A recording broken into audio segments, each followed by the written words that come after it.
Pela segunda vez em 2 semanas, as obras do estádio do Maracanã estão paralisadas. Os operários reclamam que não receberam os benefícios prometidos no fim da primeira greve.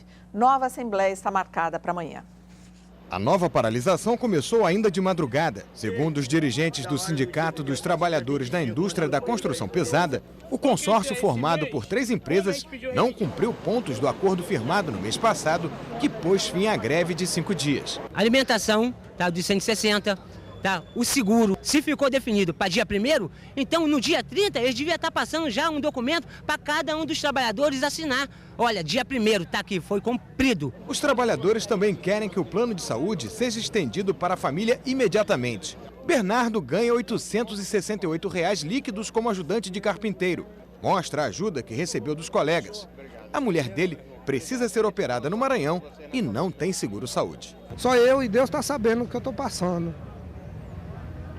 Mas estou satisfeito. Eu tenho muito amigo. Enquanto isso, muitos trabalhadores aguardam a convocação para iniciar. Fizemos exame médico, fizemos integração, entregamos documentação e até agora nada. Pelo cronograma entregue à FIFA, o Maracanã deve estar pronto em dezembro de 2012 para ser usado na Copa das Confederações. Olha, bondinho despencando, greve dos trabalhadores do Maracanã. O Rio de Janeiro está precisando dar uma fechada para balanço, porque é muito... Essa questão do Maracanã é muito interessante, porque o estádio acho que vai custar 1 bilhão, né? Quer dizer, então dá a se perguntar, quer dizer, como um estádio que custou 1 bilhão, quanto que os trabalhadores vão ganhar nesse 1 bilhão? Quer dizer, eu quero, enquanto a gente conversa, se for possível, voltar uma imagem, porque tem uma pessoa aqui que fala assim, olha, vocês viram a placa construtora Delta, esse Sérgio Cabral, que eu acho que é aquela... A Delta não é aquela empresa que ele viajou do helicóptero lá, né, que ele ia viajar. Então, se der para voltar a imagem, a gente dá uma conferida. Mas continua falando, Vladimir, desculpa. Eu acho uma coisa impressionante, quer dizer, é uma obra caríssima, uma obra que tem um preço enorme, uma obra que o mundo inteiro está olhando para essa obra e você não tem a condição de fornecer... Volta, se der para voltar... Mas eu vi ali Delta, tem Odebrecht. Não, é isso que eu falei. Desculpa, eu te interrompi porque ele chamou a atenção aqui e eu achei Não, só estava insistindo no paradoxo de você ter uma obra que é uma obra extremamente cara, que é uma obra que tem uma alta visibilidade e que é incapaz de garantir serviços mínimos elementares para aqueles que trabalham nela. Né? Uma obra dessa importância. A 15ª Bienal do Livro foi aberta hoje, lá no Rio de Janeiro. São aguardados mais de 600 mil visitantes nos 11 dias do evento. A Bienal foi inaugurada no Rio Centro, zona oeste do Rio, pela presidente Dilma Rousseff. Ela pediu às editoras que lancem livros mais baratos e incentivou também a produção de livros digitais. Mais de 1.000 títulos estão sendo lançados na 15ª Bienal, que contará com a participação de 23 escritores estrangeiros e 150 nacionais. Cada editora vai colocar pelo menos um livro à venda por R$ 5. Estudantes de escolas públicas vão ganhar cupons para trocar por livros. Obrigada, viu? Muito obrigada.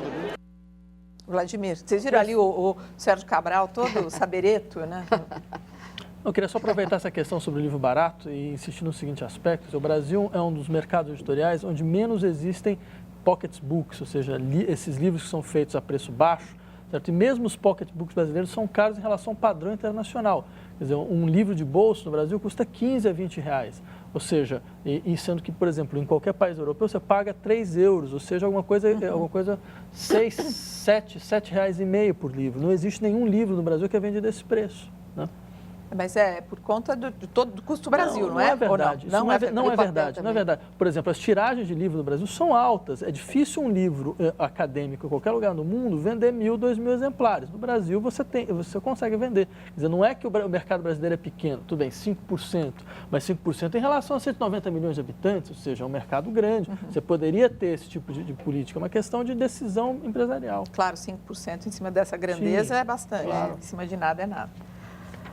O que seria de um simples livro infantil de colorir? O que seria um simples livro de colorir tem provocado muita polêmica nos Estados Unidos. O livro retrata os atentados de 11 de setembro, às vésperas dos 10 anos do pior ataque terrorista da história. Com o nome de Nós Nunca Devemos Esquecer, o livro possui o desenho do ex-presidente George Bush e do terrorista Osama Bin Laden. As páginas para colorir também mostram o momento em que os aviões atingem as Torres Gêmeas em Nova York e a morte de Bin Laden em maio em seu esconderijo no Paquistão. O livro acusa extremistas islâmicos de odiarem a liberdade. O autor diz que é uma forma das novas gerações aprenderem sobre a história recente do país enquanto brincam. Para grupos muçulmanos, a publicação denigre a imagem do Islã e alimenta o ódio contra os povos árabes. Ao todo, já foram vendidas 10 mil cópias e uma nova edição está sendo publicada. Bom, e agora a gente vai para a última rodada com a Marta Geller lá na redação, que recebeu aí os e-mails com dúvidas sobre previdência e aposentadoria. Temos aqui, Poli, muitas dúvidas com relação àquela revisão do teto que passou na matéria do jornal. Então as pessoas perguntam, e se eu não tiver na lista, como é que eu devo proceder? Né? Se não estiver escrito na minha carta de concessão limitada ao teto e eu paguei pelo teto sempre, o que devo fazer para buscar essa revisão, se eu não vou receber de forma amigável administrativamente? Bom, o que a gente recomenda? É que você procure a agência do INSS onde você requerer o seu benefício, faça um pedido da cópia do seu processo administrativo e aí sim você vai ter em mãos o documento hábil para verificar se realmente você tem ou não direito a essa revisão. Tá? Demanda cálculo, precisa fazer cálculo. Você vai procurar alguém da sua confiança e vai conseguir saber e então buscar na justiça o que é devido a você. Tem outra pergunta aqui também sobre desaposentação. Eles perguntam assim, muitas, aliás, perguntas sobre desaposentação. O que é desaposentação? Pois é uma palavra até que você fala, nem existe, né? Mas existe sim, ela está até no dicionário. E é o quê? Desfazer a aposentadoria. Então, o Supremo Tribunal Federal está para julgar essa questão para aquelas pessoas que estão no regime geral, que é o INSS. E já existe, Poli, decisão do Supremo permitindo a desaposentação quando um servidor, por exemplo, uma pessoa está no INSS, sempre trabalhou CLT recolhendo previdência para o INSS. Então, ela passa num concurso público depois de se aposentar e aí ela vislumbra que no serviço público ela vai ter uma aposentadoria melhor do que aquela que ela já recebe. Foi aí que se criou esse Instituto da Desaposentação, que ele surgiu. Então, a pessoa passa a requerer o desfazimento daquele ato, ela renuncia. Quer dizer, porque ele não pode receber duas aposentadorias, seria isso? Ele vai levar esse tempo, os regimes se compensam monetariamente. Então, ele leva todo esse patrimônio previdenciário dele do regime geral para o regime próprio. E aí ele desfaz esse ato, ele renuncia àquele benefício para poder receber depois um mais benéfico, levando esse tempo todo para o outro regime. A questão é, pode desaposentar no mesmo regime, que é o INSS, para obter um benefício melhor no próprio regime INSS? Por que surgiu essa aberração, vamos dizer assim? Por que surgiu? Porque já existia o que a gente chama de pecúlio.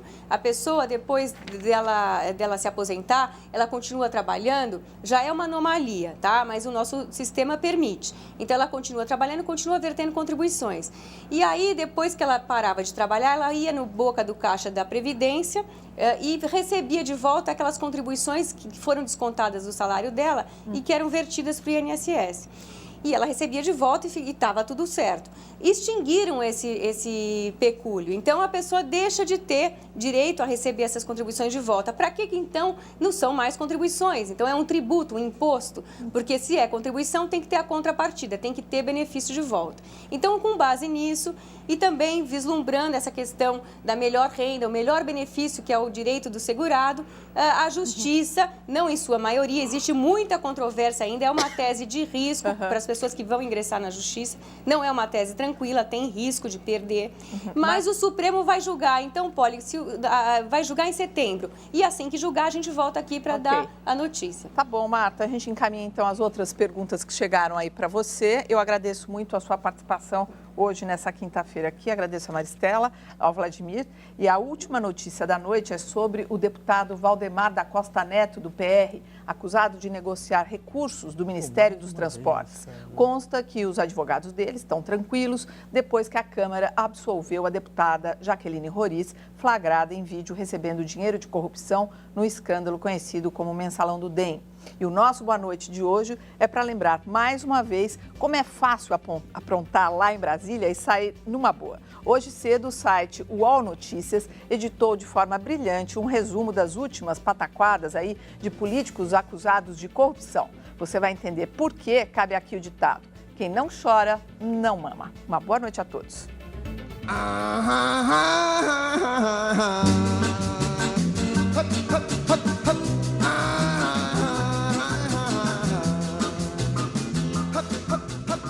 Mais do que nunca, agora eu posso dizer que sei do valor de um ombro amigo. Não conheço outro caso assim, chorar como ele faz. Chegaram ao cúmulo de colocar na imprensa que eu era...